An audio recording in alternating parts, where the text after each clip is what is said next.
Welcome to Cycling Fashion Week, the only global podcast purely dedicated to the aesthetic and superficial elements of cycling, where we look at kit, accessories, and the like.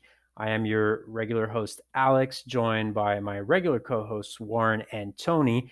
And as always, the podcast is brought to you by Le Club. Host to the world's most exciting cycling brands, leclub.cc is your go-to destination for this season's premium cycling apparel. You can shop brands like MAP. In fact, they've got the whole new collection, the Service Course, Alba Optics, Fingers Crossed socks, as well as Quack shoes, luxury shoes from the United Kingdom with worldwide shipping. Demand more from your cycling experience. And if you go to leclub.cc right now, you will note that they have just relaunched their entire online experience, and the website looks pretty damn good. And guys, I heard some rumors that you have just come back from your first outdoors ride of the year. You're right. The rumors were true. The rumors spreading were true. Warren and I met up with local Toronto legends and did some laps of the CNE. We had a kind of lucky sunny early evening with a little bit more warmth than we expected, and there was kind of a last minute about an hour in the exhibition grounds of Toronto. And I'll tell you, until you get out on the bike, it's hard to remember how much the trainer sucks, because you get outside and you just think this is what cycling's about. The trainer is just awful. I'm still relatively far from being able to ride outside. There's still a lot of snow. There's a little bit of ice too. Not sure it's fully safe to be riding outside. Last weekend, I was actually in the country. There was a beautiful spring day where I think it got up to 10 degrees. But when the snow melts on those dirt roads, it just gets extremely muddy, and I don't know, it just didn't really feel like it. So I think I'm on the trainer for a couple more weeks, and then I'm going to get outside. Before we start the episode, I just want to say, I don't know about you guys, but personally, my mind hasn't exactly been on kit in the past few weeks with the launch of the Russian invasion of Ukraine. I've been extremely focused on that. I've actually gone pretty deep in a rabbit hole of OSINT Twitter accounts, just looking at what's happening on the ground. It's a little bit unhealthy, actually, but I have to follow this stuff for my regular day job. But anyway, I've just been pretty focused on that, and it's pretty disturbing, the stuff that's happening. So I haven't really been focused on kid, but as always, we'll try to put together a good episode today. I don't think I looked at our stats before the recording today. I didn't see any listeners for Cycling Fashion Week from Ukraine, but in the event that we have any Instagram followers or perhaps listeners that we're not picking up through our stats, we just want to say that we're thinking about you guys, and we hope that everyone is okay over there. Yeah, Warren and I grew up in Toronto's West End, which is actually Toronto's Ukrainian neighborhood, Bloor West Village. So we have a lot of friends we grew up with who were either first generation Canadians from Ukrainian parents or Ukrainian immigrants. This is where the Ukrainian festival is. A lot of Ukrainian bakeries and the banks and kind of the hub of Toronto's Ukrainian neighborhood. And it's upsetting to sort of hear what's going on, knowing that there's a bit of a connection with the people in mine and Warren's sort of childhood neighborhood there. So I'm with you, Alex. We're thinking about those people, and yeah. All right. That being said, we're going to do, as always, our segment where we look at news, new releases, or just generally speaking, industry news from the world of kit, bikes, accessories, anything that's tied to aesthetics in cycling. And we will actually start with a very interesting, I guess it's a re-release, not necessarily a brand new release, because it's an old brand that is coming back to life. That's right, folks. Le Monde bikes, they are back. So if you recall, Tour de France champion Greg LeMond, who I believe beat Laurent Fignon on the final time trial into Paris. By the way, this was absolutely crazy when you had a time trial to wrap up the tour. They would not do that today. Now guys are cycling into the Louvre by the pyramid, drinking champagne. They're absolutely not in time trial mode, but That's how Greg LeMond beat Laurent Fignon in 1989, I believe. So he's definitely one of the great cyclists of all time. He had his own bicycle brand for a long time. From my perspective, the old Le Mans bikes were iconic. I think they had incredible paint jobs. I was seeing them around quite a bit in my part of the world, and when I was younger, I perhaps even aspired to owning one at some point.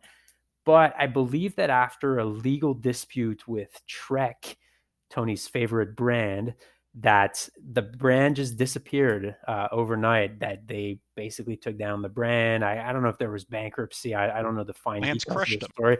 But yeah, Lance Armstrong crushed them like Lance does. Um, but however, Le Mans is back. So they just announced this week that they are relaunching a brand. I believe it's actually called Team Le Mans, and they launched a bike model called the Le Mans 8 Concept. I'm going to describe the bike a little bit. So first of all, the logo of the brand, I think it's pretty cool. It looks like it's straight out of the 1980s. It looks a little bit like the Calgary 1988 Olympic Games logo, if you know what I mean. It's got that vibe. Anyway, so that's the logo. But in terms of the bike that they launched, it's called the Le Mans 8. They call it a completely monocoque frame, full carbon. They actually pride themselves on having no metal parts in their integrated carbon handlebar and stem. They run the cables inside, obviously, internal cable routing. They've got this thing they call the matrix core blend, which is a sandwich construction method from the aerospace industry. So this is straight out of NASA or military technology, or they're really playing up the technology on the website. In terms of the paint jobs that they have, they're pretty, solid colors. They've got a royal blue one. They've got a sort of black and yellow kind of Boston Bruins theme paint job. Live strong paint or job. yeah, or alternatively Live Strong. And yeah, what else can I say about this bike? I mean, it's looking very sleek, very aerodynamic, very modern. There aren't any welds on there. You can't see anything that doesn't look sleek. There's no metal. And they're actually, it seems like they're a direct to consumer brand as well. So you can order your bike on the website. You pick up you put your size, your specs, and everything. Pricing for the complete build with Shimano Dura-Ace Di2, which I believe is the new 12-speed Shimano Dura-Ace Di2, comes in at $12,500 US. You need to put up a deposit of 9,500. So you basically pay the whole thing up front. And then I think you pay the remainder upon shipping. It seems like there's a wait list as well. It also seems like the wheels are painted with the Le Mans logo. So I'm not sure if they actually manufacture the wheels themselves. I would guess not, probably, but they put their logo on it. And it seems like when you buy the bike, you become the member of an elite group of Le Mans owners, and they're organizing rides in the Alps in France. So overall, a pretty elite experience from Greg LeMond, who is back in the bike manufacturing industry. Guys, what does Cycling Fashion Week think about the new Le Mans? I would be remiss if we didn't mention the fact that Greg LeMond got into like carbon composites. I don't know if it was after Lance crushed his original brand or whatever made Trek stop making them. But like if you go to lemondcarbon.com, that's same Greg LeMond, and he's like all into carbon. I think that's like his business, whatever. So I feel like the website doesn't really go into that much detail about whatever carbon layup they're doing. So I would imagine the wheels are their own wheels as well, so they have the name on there, but I think they're probably making the wheels. I just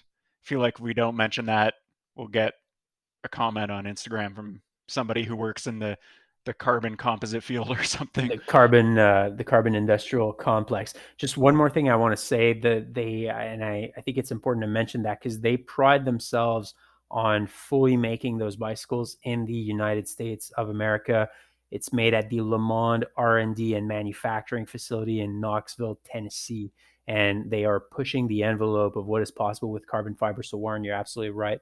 They are the kings of carbon. Yeah, I believe that's actually the Le Mans Carbon headquarters. And anyway, in terms of what I actually think of this bike, you guys said the Livestrong color scheme for that black yellow one. I actually saw that as like a kind of an ode to the yellow jersey, and I read it as like a fuck you to Lance personally. Subtle, but and maybe I'm just reading into that because I heard that the story of the Ravelli so many times, but when I saw that color scheme, I immediately was like, "Oh, that's a fuck you to Lance." And then I'm not going to go into too much detail. I know you guys have some thoughts, but I think the mock-ups, which may or may not just be 3D renderings. They are. So I want to mention quickly, just to interject, that Nerd Alert, our good friends over at Cycling Tips, the most recent Nerd Alert, they did a sort of deep dive into this bike. There's a lot of sort of crazy tech there, but they're at least saying they're doing. So we're not a tech show, so go listen to the Nerd Alert on it. But all these are just renders of the bike. They have no production yet. And so these are all renders. You could, once you know that, you can pretty kind of clearly see it on the photos. But I want to mention that. I'll let Warren finish his thoughts, and then I'll give my thoughts. I don't want to preempt what I think I know Tony's going to say, but a few things. I'm just going to call out two little small design touches that I liked, and it's the paint inside the fork and inside the seat and chain stays, of just how they took the secondary color. So on the black and yellow, it's the yellow, and on the blue and white, it's the white. And just they've got the logo on the inside of the fork backed by the yellow, and then on the seat and chain stays, they've just the inner bit of that is the yellow there. Something about it's just really simple. I actually kind of like how, and they're, this isn't innovative. I'm not saying they're like the first ones to do it. It just stuck out to me when I looked at it, and I just thought it was kind of like a subtle design touch. I like how the logos on the inside of the fork versus like on the outside, even though you don't really see that much anymore. I kind of like that. I don't really like the logo, but those are just two little touches that I like. So I think, first off, unfortunately with carbon bikes, there's no real, like, I guess there's, they say there's little differences in aerodynamics, but all these bikes are the same. You take the logo off and tell me, you say, what is this frame, right? Like, you'd have to be a custom built. Like, I'd be like, I don't know, it's a Cervelo, it's a BMC, it's whatever. So they all look the same. But unfortunately, I got to completely disagree with Alex. The logo I hate. Like, it looks like when like Taco Bell does like a rebrand or something, when they're like, they've got their like original brand, and they've got some market thing that's like, we got to be hip and younger, and we can't have this kind of thing. And then they like try and do this really like simplified minimalist rebrand. Team Le Mans powered by Taco Bell. Yeah. So like the logo is terrible. Like, I wish they would have kept the old. I think they had kind of like a cursive script. I'm trying to remember off the top of my head, but like I hate this. Like, it feels that, so I kind of can't get beyond that.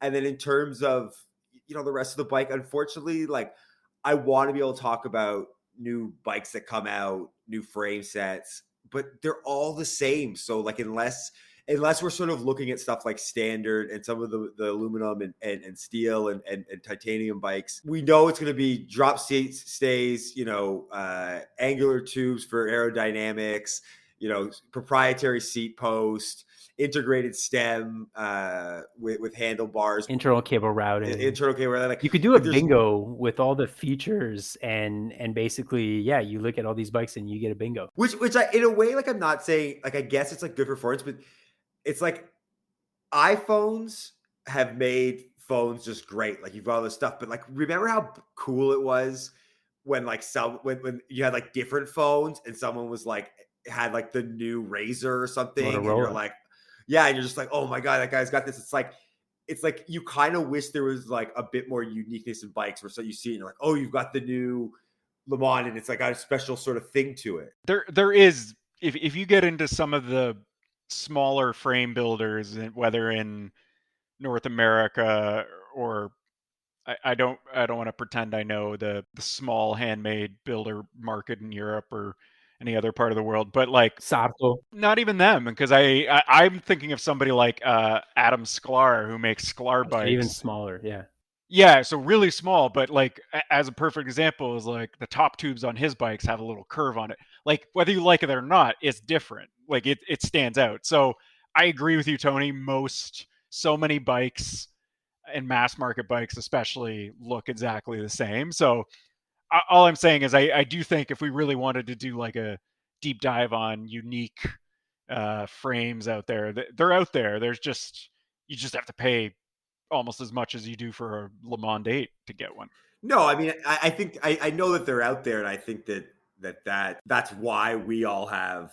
I mean, Marinoni is not necessarily a niche, but that's why we all have custom metal bikes, right? Because I think there was some of it was getting the geometry we wanted, which is easier to do on a metal bike, but also the look can be classic, but also sort of seem updated. Like there seems to be a bit more uniqueness to it. But anyways, like the Le Mans, the bike overall, it's so kind of like everything else that I sort of don't even want to have a take, but the logo's bad. So I think it's a huge missed opportunity from Le Mans, and I don't know. That's my perspective. That's the way I see it. I think that my point of view on this is not the consensus point of view. I think probably the average bicycle buyer out there is very enticed by the seemingly very strong technology that gets put into this frame.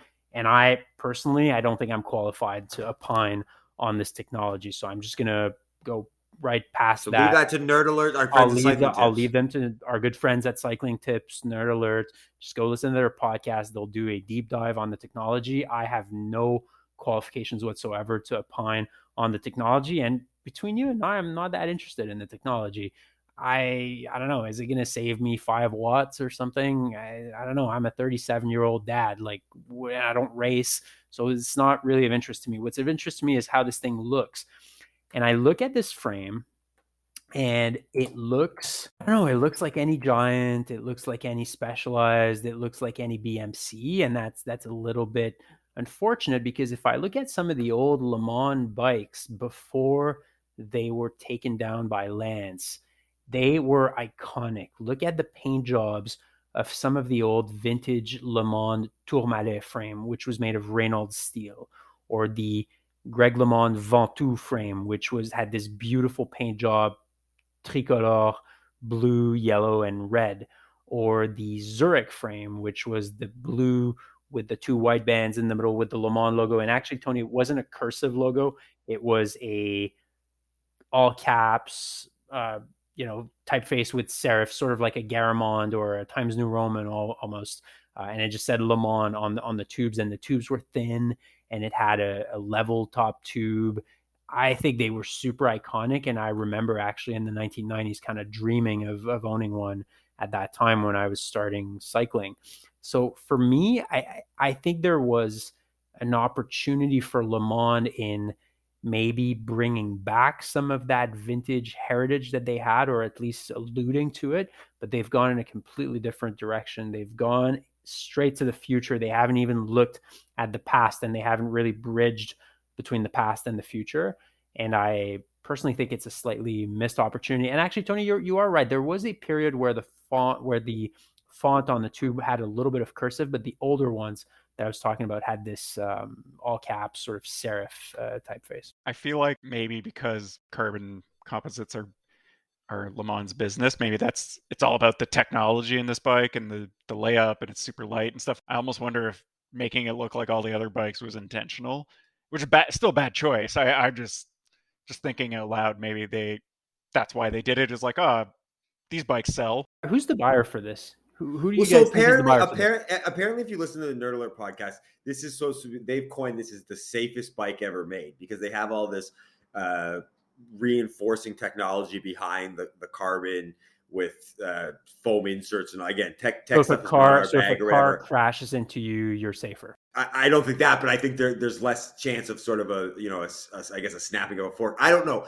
I don't know. So I wonder if it's that if that's what their sort of selling point is. If they're made in the USA. But I mean, at this point, I guess is if a bike's available, that's the customer, right? If you've got money to buy a bike, unfortunately, none are available. So And who is the buyer for this? Is it the 52-year-old corporate executive or lawyer? Is it the 25-year-old recreational racer with an FTP of 350? Like, what is it? Unless the 25-year-old unless their parent is a dentist, I don't think they're going to be affording a 12,000 US bike. Well, maybe they made money on crypto. That's true. Yeah, crypto investors and dentists are the market. I don't know, dentist. Will they ever give up a Cervelo for Le Mans? A specific kind of dentist who like really clings on to Le Mans 3 tour titles as the only true American ones. American dentists. Other question: is Cycling Fashion Week Team Le Mans or Team Lance? Team Lance. Ooh. Lance, 7-time winner. Only 7-time winner. That's a tough one. I'm not really sure I wanted. I think I'm Team Lance. Listen, it was a fair playing field because they were all doing it at the time. He wasn't. In a way, he wasn't cheating. He was just making it. He was just better at it. Like, wasn't it? Someone with better cycling, sort of knowledge of history. But like, I remember when he got his stuff stripped. The reason they vacated it was because they went back in the first 80 riders that they had checked and either tested positive or admitted it. So it wasn't like they vacated those 7 tours because they couldn't give it to anyone. Yeah. They were like, well, everyone else also doped. So in a way, that was just the time period when they were all doping, right? It's not the same as baseball where you could say, oh, you're beating a record of someone who wasn't on steroids at the time. He was just beating other steroids people and doing it better than them. So it was a completely even and fair playing field. I will say Lance is a piece of shit, but I think I'm Team Lance too. Okay, moving on. Next release we're going to talk about. Specialized launched the S-Works Vent Evo hot weather gravel shoes. Now, you might think, okay, this is gravel. The guys are just going to dump on it. Hang on. They look really sleek. They are sleek looking, thin looking, aero looking gravel shoes. There's a double boa. There's the huge S-Works logo written diagonally on the shoes. And essentially I guess it is their flagship shoe range, the Vent Evo. It's got a super stiff carbon sole. So it is basically, they're saying, look, it's almost like an extremely stiff gravel or mountain bike shoe. So again, there's that gravel mountain bike crossover for hot weather, but there's slight weight savings, although it's not huge. But to me, the thing that's a little bit different between these shoes and other gravel shoes is that these are way sleeker. They could almost pass for road shoes. These shoes retail for $450 US, 600 Australian dollars, 400 pounds, 430 euros. Guys, what do we think about the S-Works Vent Evo gravel shoes? So to me, they nailed it. This is exactly what we have sort of been talking about, is bringing road, gravel as an extension of road and road style. I get it for gravel, you just can't wear road shoes. It's just, you're going to have, just periods of dirt and where you got to walk. So you're going to need something that is sort of, geared towards the road, but you want to bring your sort of the kind of simplicity and the classic road style that we love if you're going to do gravel, as opposed to this whole kind of weird gravel stuff. So it's the fact that they've done this shoe and it kind of just it looks like a road shoe. It's got the double bow. It's sleek. It's black, which is the top, it's so acceptable to be black in gravel. And it's just kind of what needs to be done for gravel styling, right? We don't need cut off Birkenstocks and stuff. You need to bring in this is what I want to see in gravel. When I see a gravel release, I essentially want to say, well, that's just a road thing that they're, saying in gravel. I don't want to feel like I'm like a Portland hippie every time I see a new gravel thing. I was going to say the same thing in that, yeah, they look like road shoes.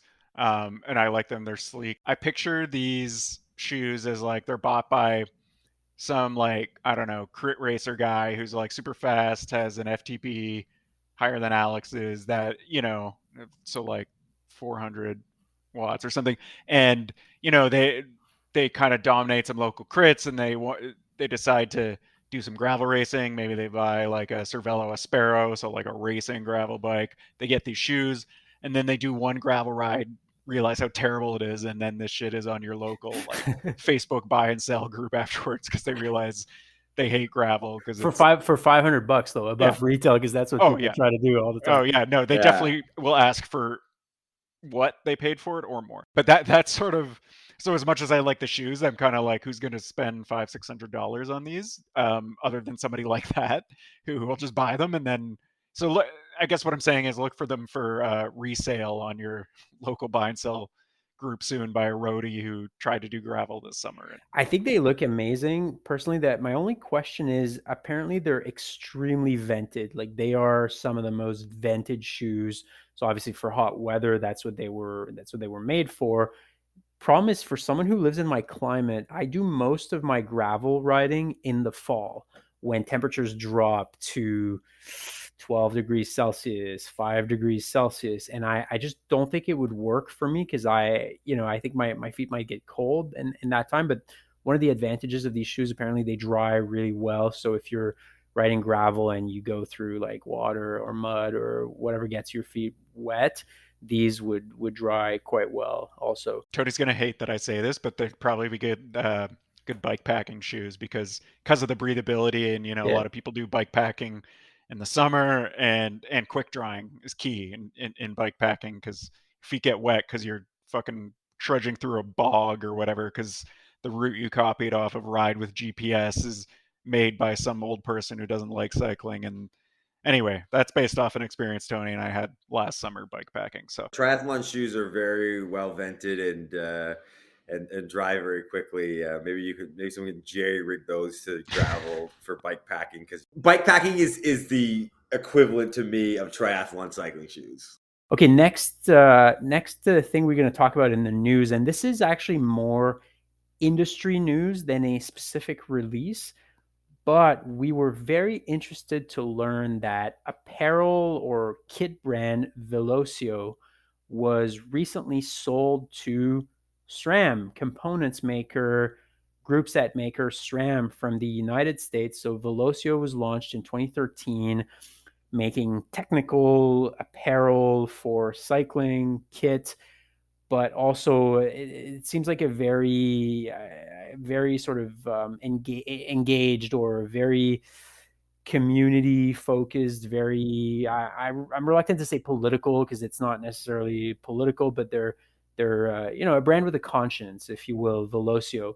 And they're a pretty well respected brand overall. I've never owned anything by them, but I think I'll pass it over to Warren because Warren has owned some of their pieces and still does actually. But basically, they were sold to SRAM, and what piqued our attention here is that it seems to be a trend of component makers or group set makers getting into the soft goods category. So we talked about Envy recently launching kit.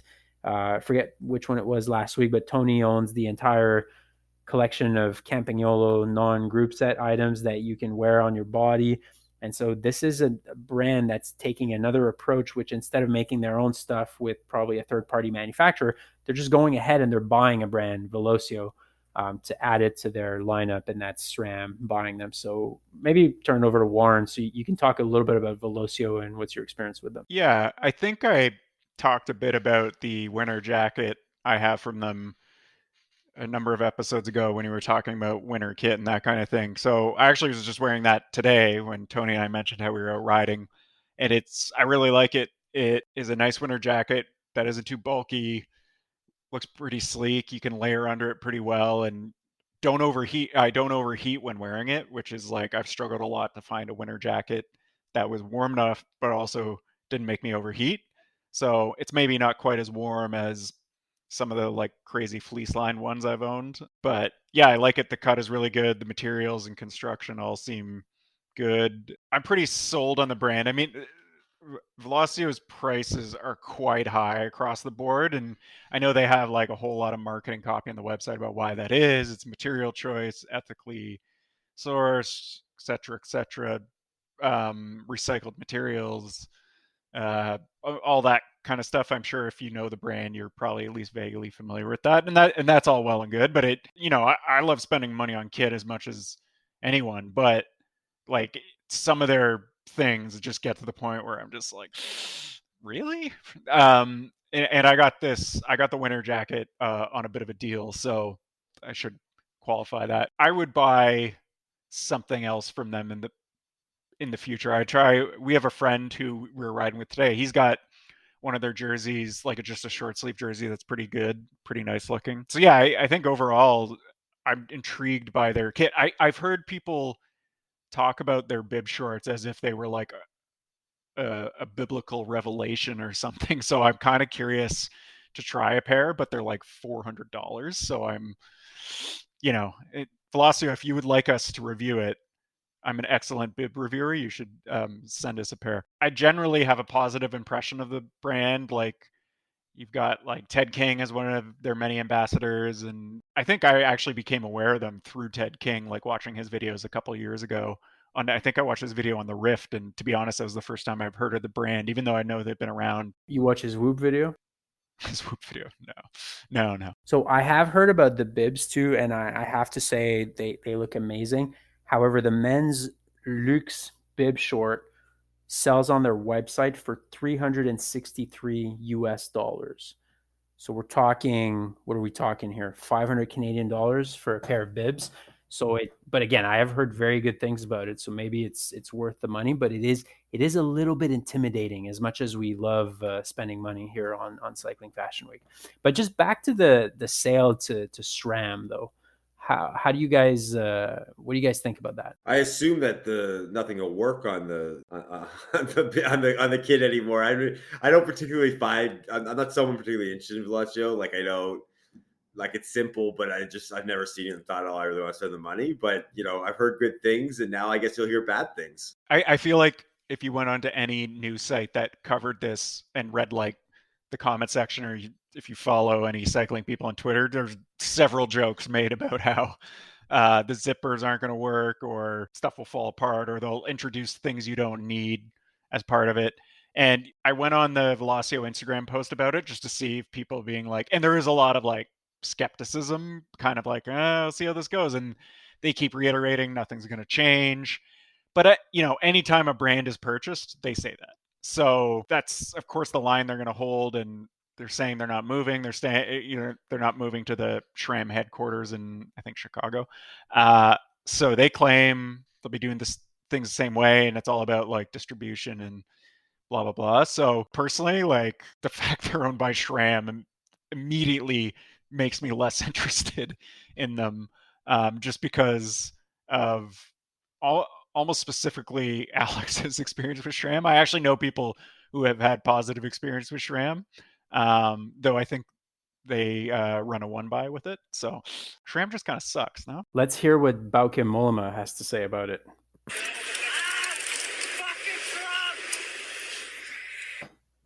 So, I mean, yeah, my experience with SRAM has been absolutely terrible. Unfortunately, my cyclocross bike that I use for gravel runs a 2x SRAM drivetrain, and it's just been a disaster. I've spent so much money on maintenance there. I've had to replace the front derailleur. It's just been awful. So whenever something is remotely associated with SRAM, I'm extremely skeptical here. But yeah, the brand Velocio looks great. One thing I noticed about them, Warren, you mentioned Ted King is an ambassador. They seem to have a disproportionate amount of ambassadors that are from the state of Vermont, which is my favorite state. And I spend part of my time pretty much on the border with Vermont, and I have extensive experience of riding in Vermont, which, state that I truly love. So I thought, if people from Vermont associate with that brand, it can be bad. I think their stuff looks really nice and it seems to be high quality, but the fact that it's associated with SRAM now, it makes me a little bit reluctant to pay the 500 Canadian dollars to sample a pair of their biblically epic bibs. Guys, question. Obviously, we've been very clear, Cycling Fashion Week, we are fully for sale. If SRAM came to us and said, we are going to buy the podcast, so it's going to be Cycling Fashion Week, it is going to be owned by SRAM, we are going to pay you guys, I don't know, $500,000 each for that, but you have to exclusively run SRAM on your bikes until the end of your cycling careers. Would you guys do it? Considering the fact that I already messaged SRAM on Instagram saying, now that you've bought Velocio, you need to buy us, yes. Oh, we can't back out. No. Yeah. You should have told us about that, Warren. I'm for sale. I don't know about you guys. I'm for sale. I don't care. Yeah, whatever. I mean, I've heard good things. Like they're getting away from. They're not going to make any mechanical stuff soon anyway. So, I'm sure their electronic group sets will be fine. They can probably solve a lot of the whatever problems they had, and so yeah, I'd take it. I think I'm a no on that. I've already suffered enough with SRAM that I don't know, $500,000 anyway. What do you even do with that in 2022? You can't even buy a house.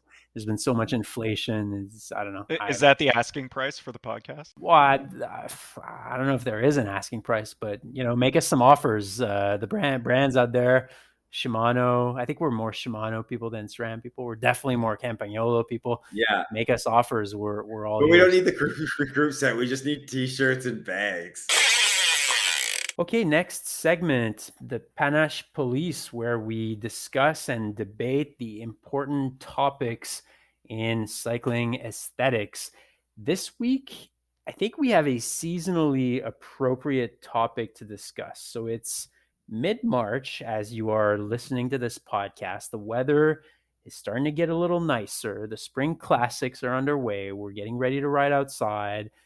And we've been probably hibernating, at least in the Northern Hemisphere, for the past 4 or 5 months. And our legs are probably a little bit hairy. We've been slacking on the leg hair care department, and we haven't really shaved. And so today we're going to discuss the best ways to shave your legs. Should you do it, first of all, because there's some people who are reluctant to do it. Should you do it? At what time of the year should you start shaving your legs? And what's the best method to do it? So I will turn it over to my esteemed co-hosts to begin the discussion on that. I mean, I think you have to do it. Like, there's no and ifs or buts about it. It's the science behind whether it does anything with watts, or I've heard some stuff that sort of the original reason from it was about cuts and sort of road rash, that, if you didn't have the hair pulling as you were trying to kind of clean yourself up. But it's more of a marker that you're a cyclist. I mean, it's now more important than ever. We're happy more people have gotten into cycling, but we still want an air of superiority. And so if you shave your legs, it's a kind of a marker, like, okay, like, yeah, you've gotten your road bike recently, like you bought, you bought some pad or mal kit, but like you're still not there yet until you shave your legs. So it's very important from an aesthetic point of view and from a sort of arrogance point of view to make sure that you got some freshly shaved pins. Secondly, I think I don't usually shave until I'm coming into knee warmer weather, when I can see a little bit more. Like I today we're out on the bike and you got the bib tights on, and I don't think I would, even though I'm outside, I don't think I would shave personally. I don't know, what time of year you guys start, but for me, usually once I kind of feel I'm wearing knee warmers or shorts. Well, I don't wear knee warmers, but yeah, generally anytime I think I'm going to have shorts on more than once a week, which I don't know, I feel like you go pretty quickly from tights or leg warmers to shorts. Like, it kind of just happens and you just start doing it. That's definitely when I start shaving. And I probably shave later into the year just because I get in the habit. It feels kind of nice. I definitely, towards the end of the year, I'm still shaving even when I start wearing leg warmers or tights again. I definitely, as soon as my bare legs are out there, I definitely start noticing the fact that my legs aren't shaved if I don't shave. So yeah, I like to start doing it. Just kind of like rip the Band-Aid off, just do it, get that first one in, because then you do that first time after you've got your kind of winter hibernation growth, get rid of that, and then it's easier to maintain throughout the year. It's true. The first go is tough, right? Because you've got a lot to take off. And so you've got to go in with the clippers first before you can get into the actual like razor. So you're kind of taking this, you're creating a lot of mess there. And then once you get going, you can kind of just like build consistency. It's a little bit easier. Now, what method? Now I shave. I usually go, if I'm starting long, I got a pair kind of like clippers, clip them off, and then I get out the Mach 3 and some Aveeno. I usually run a nice hot bath, candle, maybe some Thelonious Monk or whatever. Little champagne. Me time for Tony. Little me time, kick the leg up, get it nice and smooth. But I know there's a lot of other ways that people, we talk about leg shaving, but really we're talking about hair removal, leg hair removal, because you can wax, you can nair. Tony, let me interrupt you because I wanted to ask about this. And first of all, I have a confession to make here. I've been a cyclist since my late teens. I'm my late 30s right now, and I don't shave my legs. Now, what am I doing? What am I doing I didn't hosting the know podcast? that, Alex. Well, I didn't I'm either. glad you didn't know, and here's why you didn't know. There are two reasons why I don't shave my legs.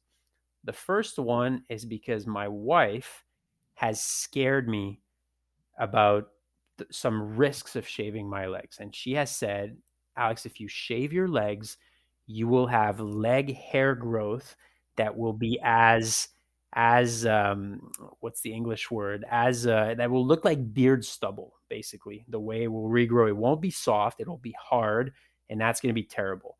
So my wife has scared me into not shaving my legs by telling me that, which may be fake news. You guys can tell me, but that's the first thing. The second thing, and that's tied to what you said, Tony, that you didn't know that I don't shave my legs. And that's because I have distinctively non-hairy legs. If you look at my calves when I'm wearing bibs, if you look at me from more than like 2 meters away, you couldn't tell that I don't shave my legs because I barely have any visible hair. And the hair that I have is like blonde or invisible to the naked eye. So I can get away without shaving. And people would say, oh, well, it seems like this guy shaves his legs. Now, I would like to maybe try hair removal this year, the little hair that I have on my legs. And I was thinking, in order to deal with the things that my wife has told me, which is that if you shave your legs, you will have beard stubble on your legs. I thought, well, what about waxing? Wouldn't the regrowth be kind of smoother and nicer after? I've tried waxing the legs a couple of years ago. First of all, it's painful. And I found I ended up having to go back over with a razor afterwards because there was a couple like stray hairs here and there that didn't quite, and maybe that was the fault of I had somebody else do it. I didn't do it myself, like a friend. So you got to go pro though, right? Like that's the thing. That's why I don't wax. Like, I'm not afraid of the pain. I don't think it's. I think that's a bit overblown, but I don't want to pay the money for it. But I feel like if you do it at home or with a friend, I mean, maybe the friend could be really good. I just feel like you're not going to get the results from these at-home kits. Like if you're going to wax them, then you've got to maybe put that investment in. Again, maybe you have someone who's either an esthetician or has like a more kind of high quality than like the sort of like at-home kit you buy from the drugstore. But I do feel that a professional needs to be involved in waxing your legs. Because shaving, you need to do it every other day or every third day, whereas Every couple days, yeah. waxing should last you considerably longer time. So I mean, you're right about so the way this is the old sort of wives' tale about if you shave it'll grow back thicker. It doesn't grow back thicker. It's that when you shave, you're cutting off the hair in this sort of cross section, and so it appears, like you said, coarser and harsher, right, because of where you're cutting it. So you actually are sort of correct that in a period of time, you'll have a bit of this kind of stubble that comes that's a bit rough. I mean, maybe your wife doesn't shave her legs, but I'm sort of surprised you haven't experienced that with a female who maybe have gone a few days without shaving their legs or a week or something and stuff. It lasts for such a short period of time before your hair is just like back to leg hair. Or you shave again once you realize you've grown a little stubble, that is a non-issue. You shouldn't be worrying about that. But yeah, I would be into waxing if I had I guess extra money, because I just feel like I respect the esthetician, the profession of an esthetician and a waxer. Maybe we can do a live test on the podcast where Warren waxes Tony's legs and we just kind of report on it on the podcast. It's definitely painful. Tony's saying he doesn't buy it. We should maybe just do it for that reason to see get his reaction on tape. I mean, I've waxed other things on my body, so I know what it feels like. It's not that bad. Oh yeah, okay. We won't go into what you've waxed. I was gonna. One thing I'd recommend, and I've seen a lot of cyclists mention this, and I use it, is a Phillips One Blade as your sort of like electric razor. I use that to like do the initial pass for hair. I find it to be pretty good. and then take like a Mach 3 to it, or just wanted to give a shout out to the Phillips One Blade. So you guys start shaving at about this time of year, mid-March, and then No, like in a month. For me, it's like when I think I'll be. I don't know, because I think it'll be interesting. I remember early on, I had some really cheap bibs that the hair actually, leg warmers that the hair sort of like kind of almost like sprouted through. They were thin. And so I think maybe I shaved a bit earlier. But yeah, usually kind of like, I'm going to admit something here that is very hard for me as a person. You've already admitted more than I thought you would, Tony. Yeah. But I don't have great calf genetics. Like, it's just unfortunate. My uncle, he didn't make the NHL, and they say it's because his calves were a little bit too small. I do everything I can to kind of accentuate the calves, make them look as big and sort of defined as possible. And I noticed the first time years and years ago when I shaved, my calves just look so much better. So really, I'm doing it for the calves. And I find like they got to kind of be out of the bibs, the tights and the leg warmers anyways to really notice it. So it's once I think people are seeing my calves, then I got to make sure I'm shaved so that the calves look as good as possible. See, Tony, I'm kind of the other way around. I have incredible calf genetics, not to brag. However, my quad genetics aren't great. Like my quads aren't especially impressive, but when people look at my calves, they go, "Oh wow, that's a nice calf." Okay, into the Canal, our next segment where we throw something we don't like from the world of cycling or cycling style into Montreal's Lachine Canal. Last week, our New York City guests said that they were throwing stuff in the East River, so that's the New York City version, but we're going to stick to the Lachine Canal for our segment. Why don't we start with Tony, actually, this week? All right, so I'm going for a very big and bold statement, but I am throwing bike computers into the canal. I have decided that this year, I think I'm going to do a no bike computers year. I'm not going to, I haven't debated whether I want to keep the mount on, the out front mount on so people know I do own a bike computer. But I think I've decided that I'm just going to go no stats, no Strava, just ride on feel, ride with people. I don't know what I'll do about maps. I don't know if that breaks the rules, if I could use it for maps sometimes. But other than that, I think I'm throwing bike computers in. I've been on a kick of sort of throwing screens and data and all this info in, moving to sort of a Luddite version of myself. And so bike computers, it's Tony, I'm going on record for a no bike computer year this year. I'm not using a bike computer. As somebody who rides with you a lot, I really look forward to you constantly asking me what the fucking route is. I want to say something.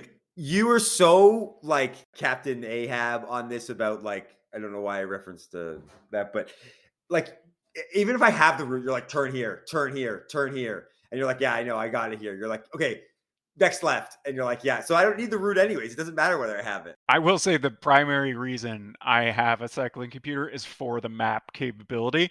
And I don't want people to think like Toronto's like super hard to navigate or something. It's not. It's just like to try a lot of different new routes, copy routes from other people that maybe haven't ridden before. I think Tony's exaggerating a bit how much I call out turning a bit, and I don't know what that has to do with Moby Dick. I feel like he was a good at directions, Captain Ahab.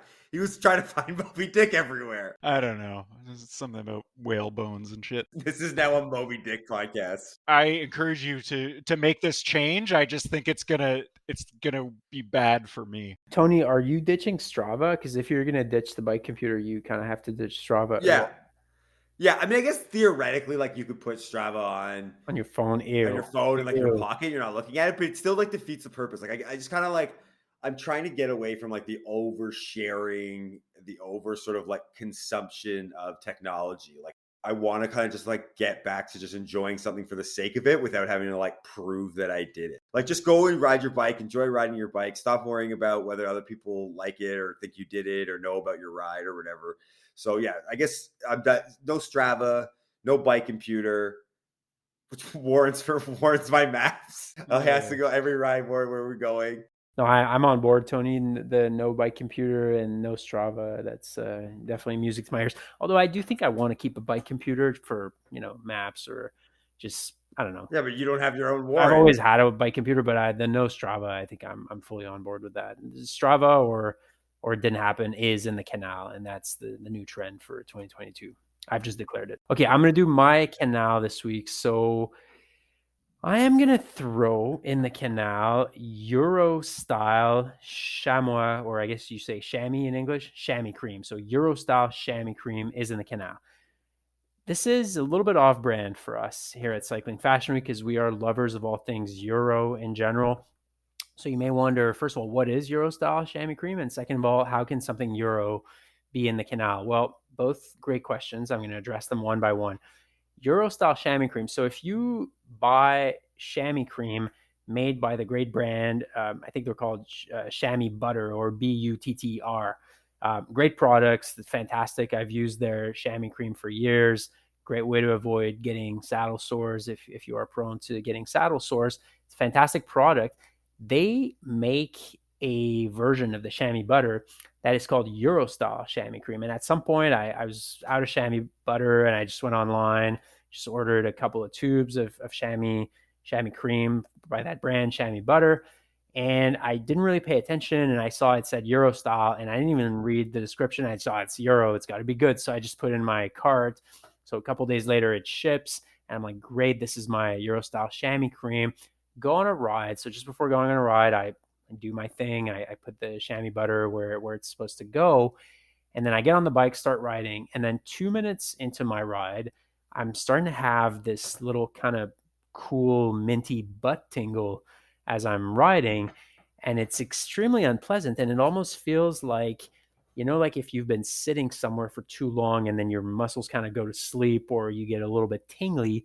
That is exactly what happens. So, what is Eurostyle chamois butter? Basically, it's the regular chamois butter, but in which they've put a little bit of, I don't know, cool like peppermint that sort of numbs certain parts of your posterior where you've put the chamois butter. Extremely unpleasant. Don't like it. That is in the Canal. However, love the regular products from that brand, but the Eurostyle one I think is extremely in the Canal. For a second, I thought you were going to tell us that you accidentally put Embro cream on, which is what it's used in cyclocross to like get the legs warmed up. You would not want to apply it to your chamois. That would not be good. I don't know what you described sounds terrible. I don't want that. I've actually never heard of this, and that seems like an awful idea that you would want any type of anything you're going to rub down there. You want to be non sort of reactive. So it has menthol and witch hazel, and it's supposed to produce a cooling and soothing effect. But in my case, it's more of a tingling effect and a numbing effect, which I think I was actually quite worrying the moment that I applied it and started to feel it. So did you literally throw the tube into the canal no, on your I did way? not. I did not literally do that. In fact, I still have the tube. I just haven't touched it in a long time. But yeah, maybe we should make Canal chamois cream once we expand our product offering. Once this SRAM idea. buys Once us. SRAM buys us, we get capital to come up with new business ideas. Yeah.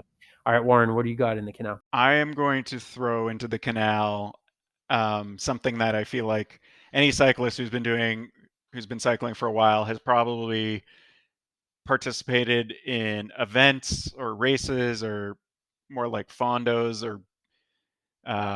I feel like all gravel events, whether they're races or more casual things like Grinduro, have this. And what they do is they give you event swag. So you get it because you're charged some registration fee that probably helps produce the stuff. But it's usually things like it might be a musette bag, which is actually kind of useful, but it's generally more like pint glasses, t-shirts, crappy poorly made baseball caps, maybe trucker hats.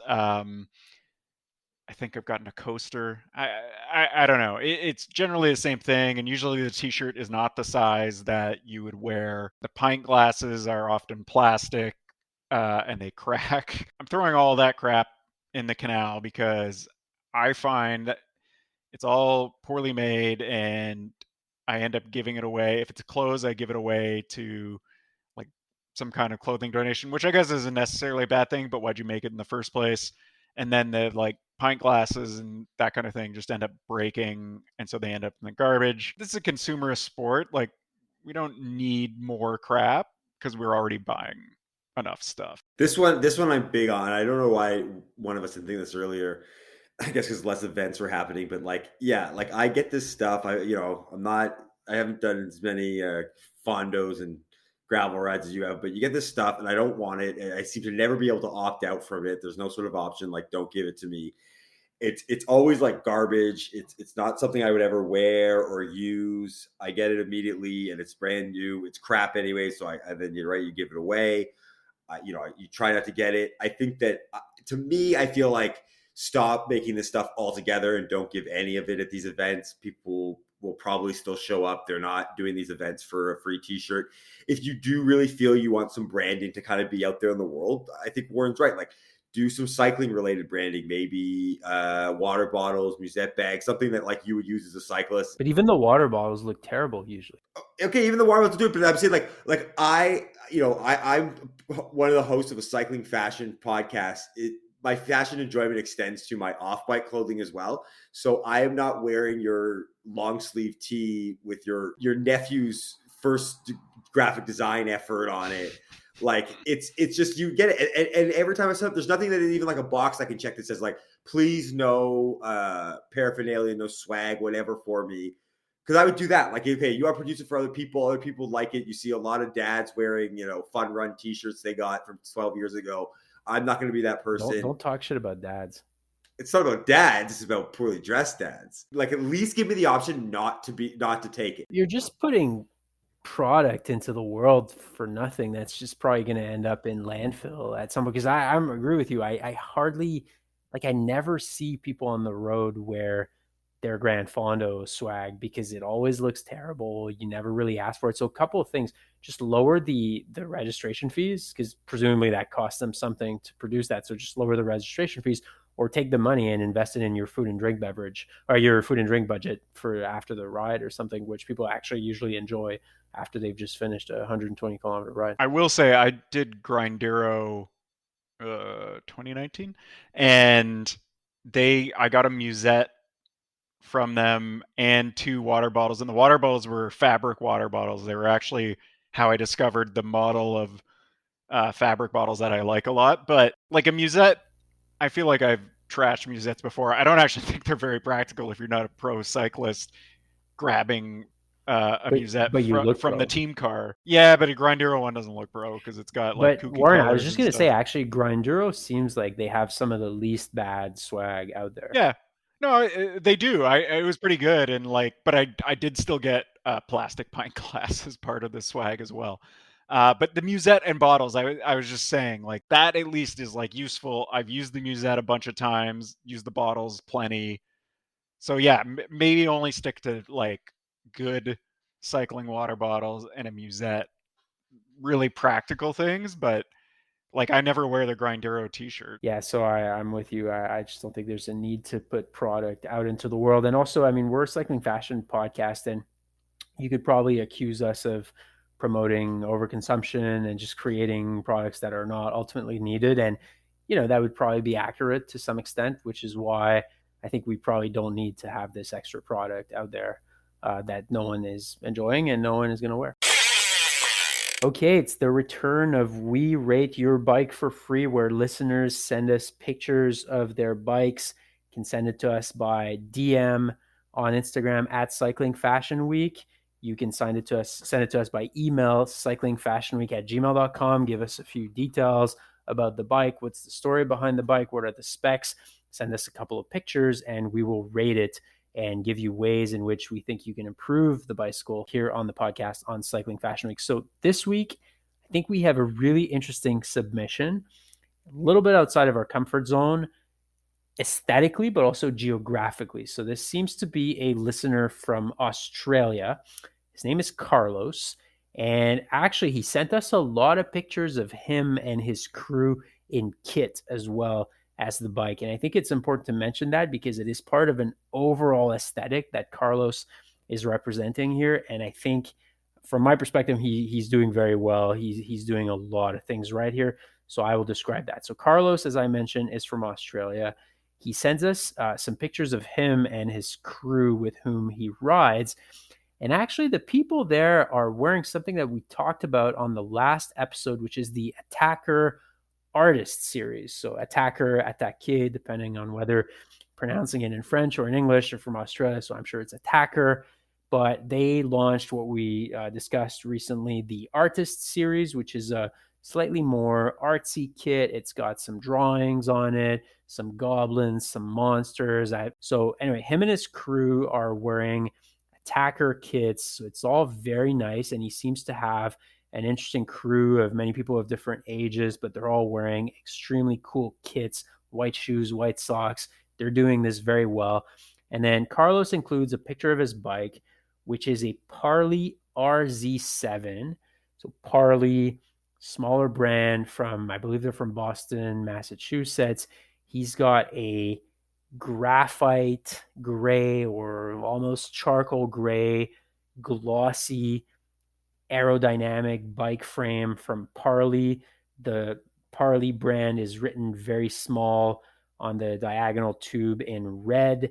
He's got one of these integrated stems that I believe Parlee is putting on their bikes now. He's got extremely aerodynamic seat post. The wheels on this bike seem like they are 35 millimeter deep Schmolke carbon rims, which are also glossy, which I can't tell. The picture's a little bit small. I can't tell if they have the carbon weave, but they're also kind of dark gray, glossy, extremely clean wheels that he's got there. So Parlee RZ7, I can't quite see what the group set is because, again, the picture is a little bit small, but it's an extremely sleek bike from Carlos.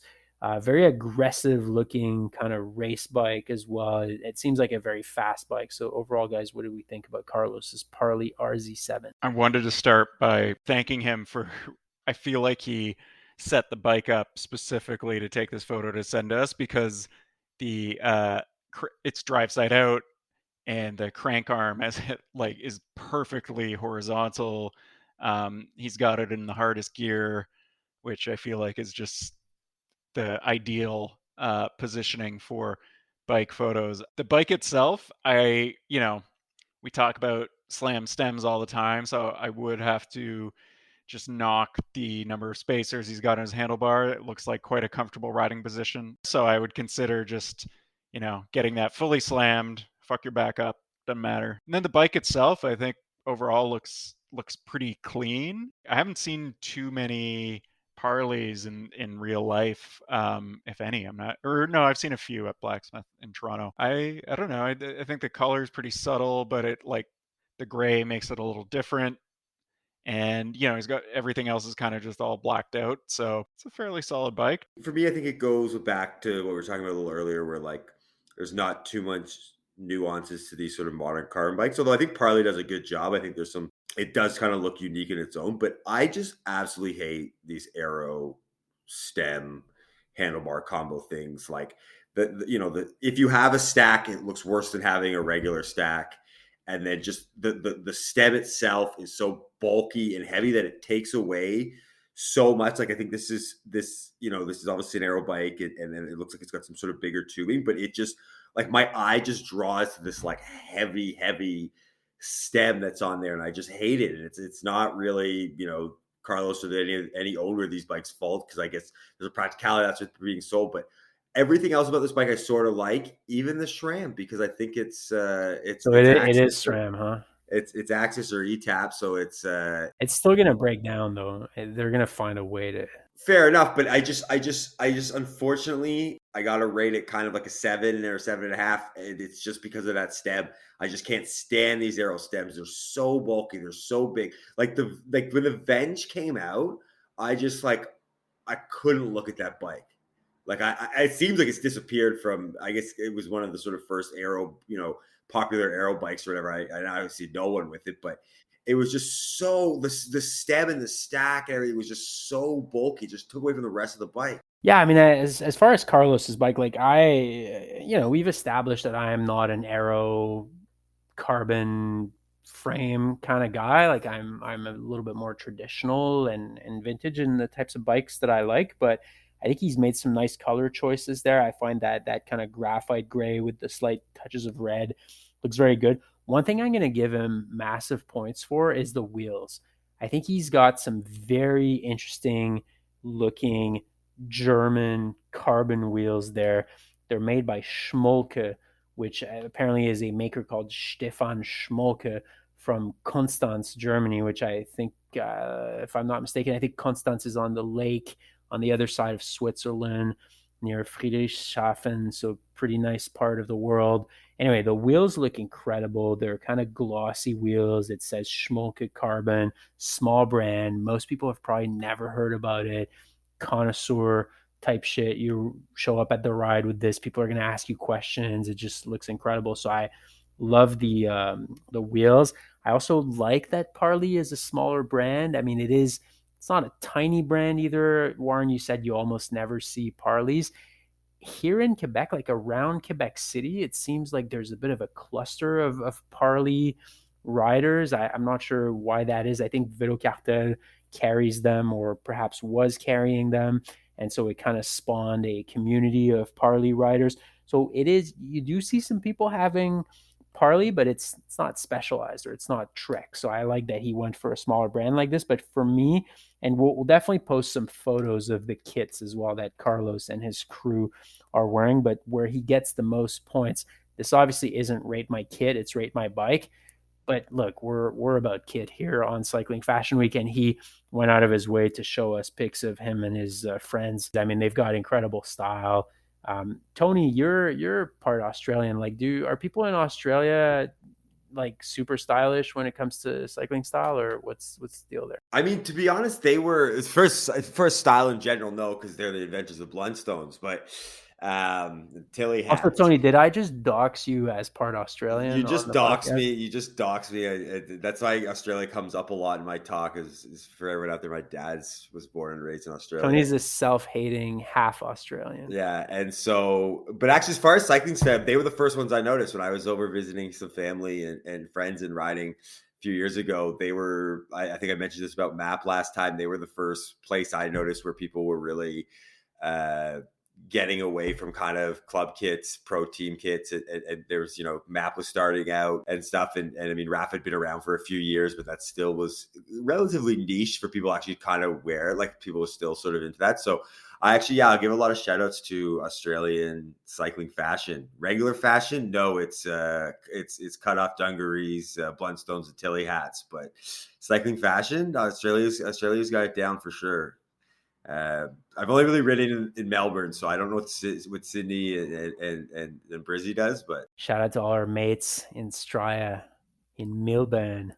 Anyway, Carlos, I'm giving you a solid, I think if I were rating just the bike, I'd probably give it an 8 out of 10, but because the kit is so well done, I got to boost that to a 9 out of 10 for Carlos. So we're going to put the pics on our Instagram at Cycling Fashion Week. Make sure you follow us there, and please send us your bikes and actually your kits while you're at it as well to rate on We Rate Your Bike for free. Again, Instagram at Cycling Fashion Week or cyclingfashionweek@gmail.com.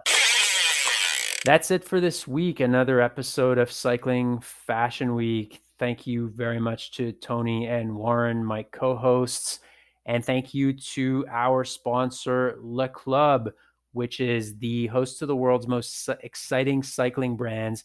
Go to leclub.cc. It is your go-to destination for this season's premium cycling apparel. You can shop some of your favorite brands like MAP, Alba Optics, the Service Course, Quack Shoes, Fingers Crossed Socks. They've got it all. They've got more brands launching later this year. They've got a brand new website, brand new online experience. Demand more from your cycling experience. Not to mention that they have the best coffee in the business as well, which they can ship to your door. Go to leclub.cc.